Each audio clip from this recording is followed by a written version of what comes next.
morning. Good morning. Happy Tuesday, everybody. We are here to talk NFL, obviously Ohio State, national champions. Shout out to the Buckeyes.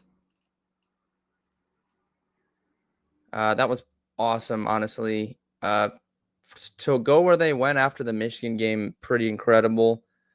So shout out to them. Made us some money as well. It got a little sweaty there at the end of the game, but overall, they did what they had to do. So shout out to Ohio State. I also want to say, if you guys have, I would say most of you that watch the content every day, you guys have been here for a long time, and I've been doing this for a long time. So I want to take a moment and I want to say, obviously, thank you guys. But if you guys know anything about me, if you've been following for a long time, my favorite college athlete ever that I've got to watch growing up, he was around my age, so it kind of just resonated. He came up to Ohio State around the same time as me, and that was Dwayne Haskins. He obviously is not with us anymore. And, whenever Ohio State wins a big game, especially last night, winning a national championship, first time since 2014, I hope he was there with them. Rest in peace, Dwayne Haskins. Yeah, man, every time they win a big game, man, I just start thinking about Dwayne. I'm such a big fan of his. And he had so much potential, man. Just didn't work out. Think he got involved with, some of the wrong people as well. Don't know if we'll ever even know like the full story, but rest in peace, Dwayne Haskins. Let's dive in here. We're gonna rank. Yeah, my rant yesterday, a couple people reached out to me about it. We're gonna rank NFL coaches today because I've been inspired to do this after, ranting about the Buffalo Bills, just completely inept coaching. And look, if you're a Bills fan, I don't understand how you would not be nervous going into this game. Like, it's once again the same situation. You have the second, third best quarterback in the NFL, and you might squander an opportunity again because you coach so conservatively. The Buffalo Bills coach like they have a bottom 5 quarterback, when actuality they have, the second or third best quarterback. And I know, like, that was a good win for them, like beating the Ravens. I'm sure Bills fans are excited, but I don't understand how you could be like, I don't see how you could be super confident going into this game. I don't think there's a bigger mismatch on the board this weekend than Andy Reid against Sean McDermott. I think it between both games, players, not players, I think that's the biggest mismatch that we have on the board. So that's my opinion. If you guys disagree, that's okay. But we're going to rank some NFL coaches. Some of this is not updated. Like, obviously, Antonio Pierce is not there.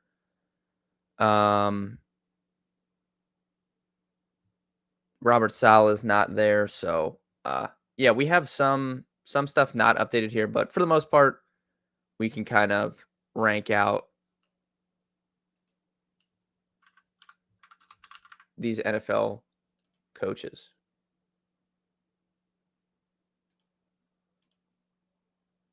All right. Obviously, Andy Reid is going in top tier. Really, no debate needed there. The question is whether or not we put anyone in that tier with Andy Reid. If we were to do it, I don't think we're going to do it. I think Andy Reid, Jim, good morning. I think Andy Reid's in his own tier. So, Andy Reid, we might just change this. This might just be the Andy Reid tier.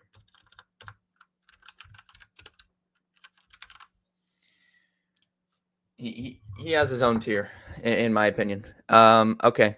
Then we have great. So, great coaches. I would say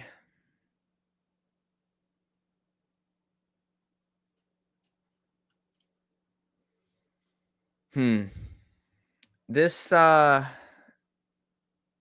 this gets a little tricky. I think what we should do here is maybe we'll change this to up and coming, and then we'll change this to average at best.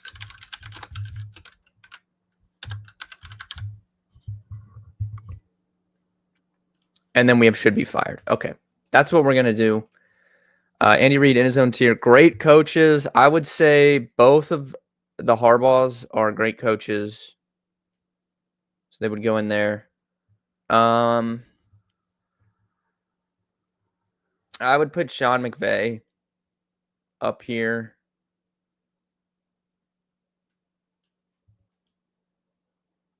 Oh man. This is harder than I thought going into this. I mean, I really don't think Kyle Shanahan is a great coach, but he's not gonna go in the average at best here. I wish I could separate this of like scheme versus game management because Kyle Shanahan still is just like a complete moron when it comes to game management, but scheme is very good, so we can put him in here.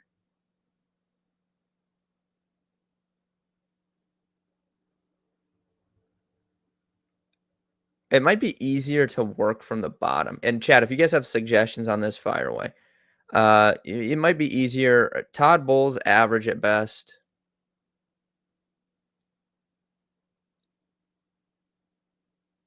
Doug Peterson obviously fired. Dennis Allen's fired. D'Amico Ryans I'd put in the up and coming, I guess. Zach Taylor should be fired immediately. Chad, I don't know if we've talked about that. How does Zach Taylor once again survive this?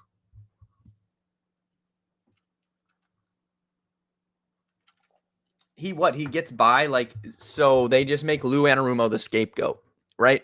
2 years ago, 3 years ago, Lou Anarumo was quote unquote the best defensive coordinator in football.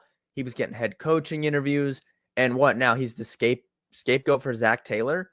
Yeah, I feel bad for Lou Anarumo because for whatever reason, he wasn't allowed to keep any of his players. Zach Taylor gets to keep all of his players on offense, but Lou Anarumo not allowed to keep anyone on defense. They don't have any money to pay anybody on defense. They've got to pay Joe Burrow, Jamar Chase, T. Higgins, all these guys.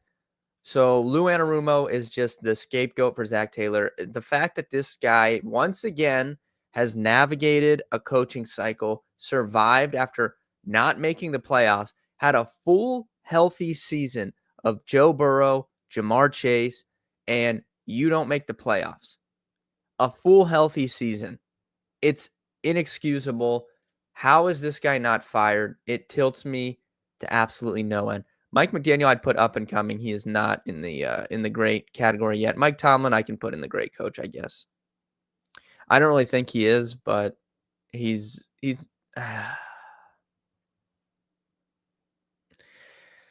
is he like average though? I don't know.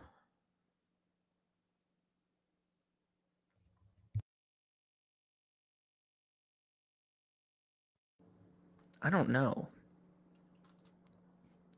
Raheem Morris, I'd put up and coming. Maybe could be good. Could be good. Could be bad. Sean McDermott, average at best, buddy. Average at best. Nick Sirianni. Now, what do we do with Nick Sirianni? Because I don't like Nick Sirianni's personality. He kind of annoys me, but ever since he's taken the job, he's got the job done. Jonathan Gannon up and coming. I like Jonathan Gannon a lot.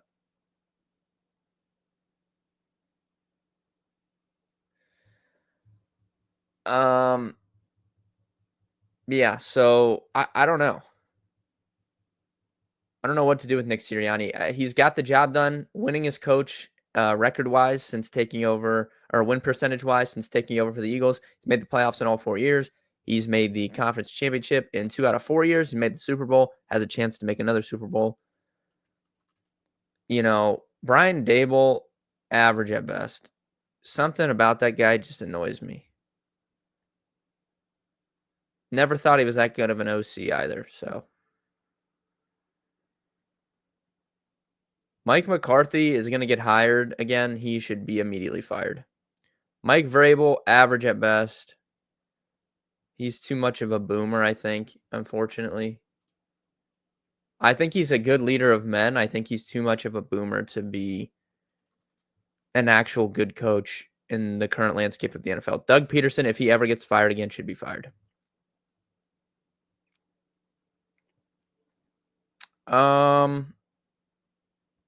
I like Robert Saleh. He should get another chance, I think. Shane Steichen is average at best. Antonio Pierce, I mean, he did get fired, so I'll just throw him in there. I think Mike McDonald's up and coming. I like him. Sean Payton, average at best for me. Not super impressed with Sean Payton. I think he's, again, pretty good offensive schemer, but another one of these guys that just rests on their laurels and gets by. Kevin Stefanski, great coach in my opinion. Put him in there. So we're at what? 1, 2, 3, 4, 5, 6 great coaches, and then Andy Reid in his own tier. So, I mean, we're looking at a third of the NFL has actual good NFL coaches. And then there's like a handful of teams that could potentially have one, depending on how things shake out. Dave Canales, jury's still out for me, so I'll put him in average at best. He could be in the up and coming tier, but I just don't know yet. I need to see more from him. It was 1 year. I think Bryce Young's back on the right track. I like Dave Canales. I trust him. You guys know I was tweeting before the season. I thought, Bryce Young was going to take a huge step forward with Dave Canales. After the benching, that happened.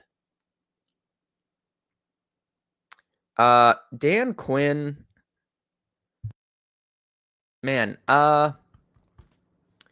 before that Lions game, I would have had Dan Quinn in the average at best tier, but he kind of impressed me with how aggressive he was against Dan Campbell. I don't want to put him in the great.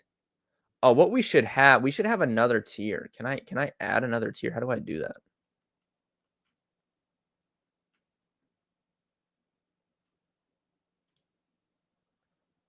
Oh, wait, here we go. Add a row below. There we go. Okay.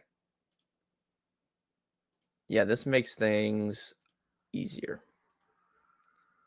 Okay, so we'll change this to great.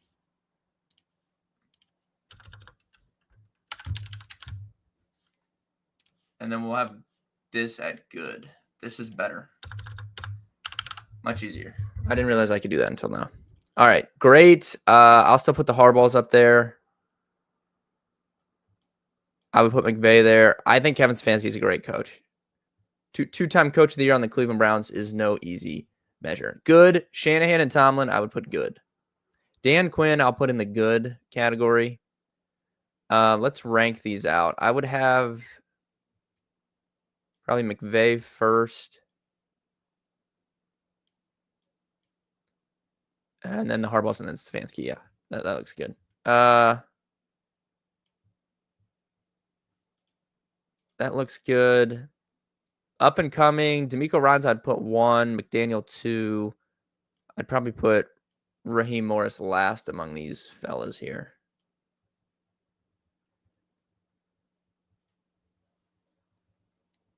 Okay, Matt LaFleur, I was gonna honestly put him in average at best, but he can go in the good tier. Kevin O'Connell can go in the good tier, but number 1 in the good tier for me. Dan Campbell, he can go in the good tier. He can go top of the good tier.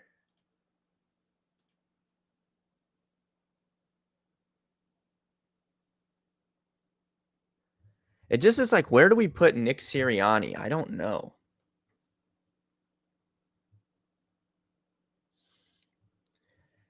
This is like the one I'm most conflicted on. By all accounts, he's a great coach if we're looking at winning and all that, but I don't know, man. I don't think I can put him in the great yet. He's probably, although Kevin Stefanski hasn't won anything, so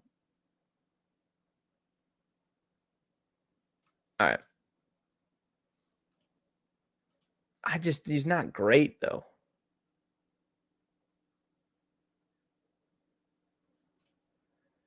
I might have to move these two down.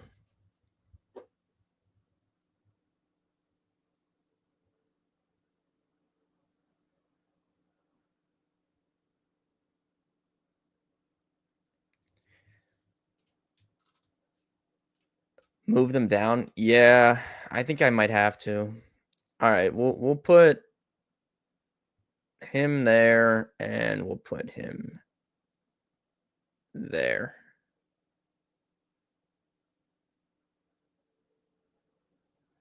I mean, Kyle Shanahan has gone to 2 Super Bowls, which is more than Dan Campbell, more than Kevin O'Connell, one more than Nick Sirianni, although Nick Sirianni could go to a second this year. I don't know. I'm pretty good with this list. I think this is the list.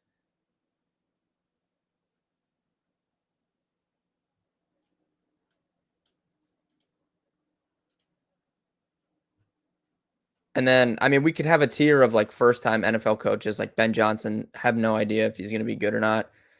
Vrabel, like we've seen before, so easier to put him in there. And then, based on whoever the Cowboys sign, one of these idiot teams is going to sign Mike McCarthy. So yeah, they should just not even do that. They should do like a situation where they hire him and then they go to sleep and wake up when they're like, why did we do that? And they just fire him immediately. So that's what that team should do.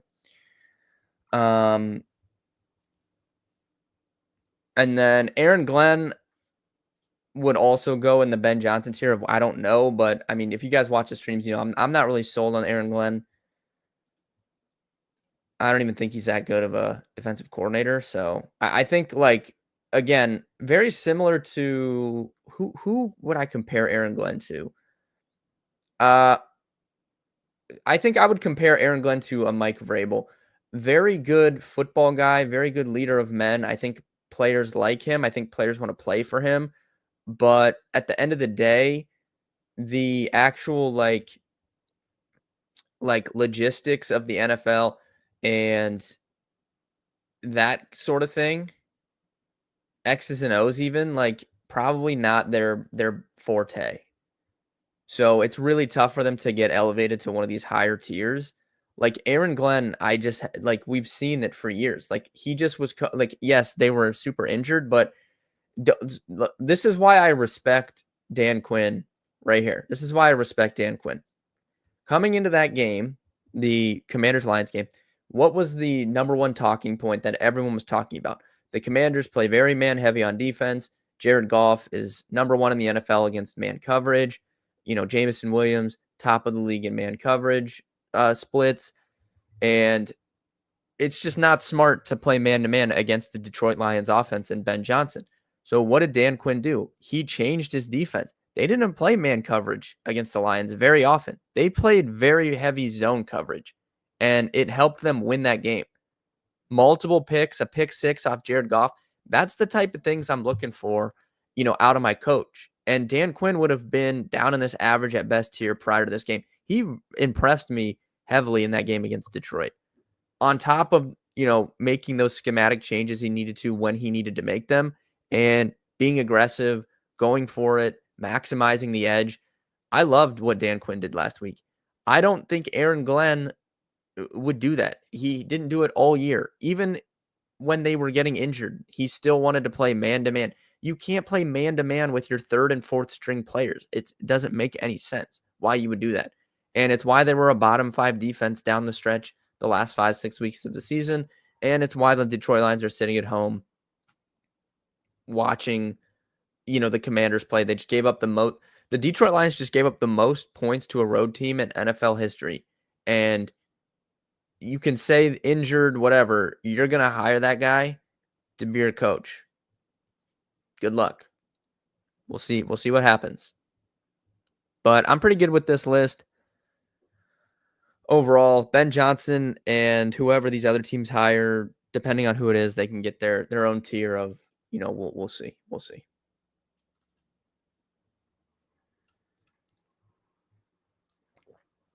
Overall, there's really not much going on today for bets. We have basketball tonight. Today I'm gonna build a basketball data space. I'm gonna try and build one similar to what I did with NFL. Steve and I made the NFL Power Rankings data space to rank out, team rankings. I'm gonna try and do the same thing for NBA and rank some of these teams out. I'm gonna do some work on that today. Hopefully, I'll be able to bring it up on stream tomorrow, and we'll play around with it. And we'll talk about some bets. Obviously, later in the week, we'll be previewing the football games. Won't be live Saturday this week because there's no game Saturday, but I will be live on Sunday morning to talk conference championship weekend. I'm still leaning towards the Chiefs as a really big play for me over the Bills. Let me check the splits updated here. Buffalo still getting the super public. 60% of the money, 61% of the spread bets on Buffalo. Philly moved to -6.5 against Washington. I'm gonna go back on the streams and find it. I told you guys we were getting a Chiefs-Eagles rematch. I quite literally said that on stream multiple times. I'm gonna go find that and clip it. We have a chance. If I would have, I don't think I ever bet that exact matchup, which I'm kicking myself for not doing that. I do have that Saquon Barkley Super Bowl MVP ticket though. I think it was like 20-1. I mean, he's down to 5-1. So hopefully the Eagles can get in and we can hedge on like a 5-1 or whatever. Jalen Hurts, and if they win, one of them, I'm assuming, will win. Still think there's value. The Chiefs are plus 220 to win the Super Bowl. Mahomes is like plus 300 Super Bowl MVP. So just bet Mahomes MVP instead of the Chiefs if you want to take some action on them. But yeah, this was fun. If you guys like these tier lists, let me know in the comments. Maybe we'll do some more of them throughout the next couple of weeks when football winds down here before baseball gets ramped up. If you're betting tonight, good luck. Shorter stream today, but we'll be live tomorrow, 11 a.m. talking. Tomorrow should be a big basketball slate Wednesday, so we'll talk some NBA tomorrow, maybe some college basketball updates as well. And yeah, good luck with your bets today. I'll see everybody tomorrow.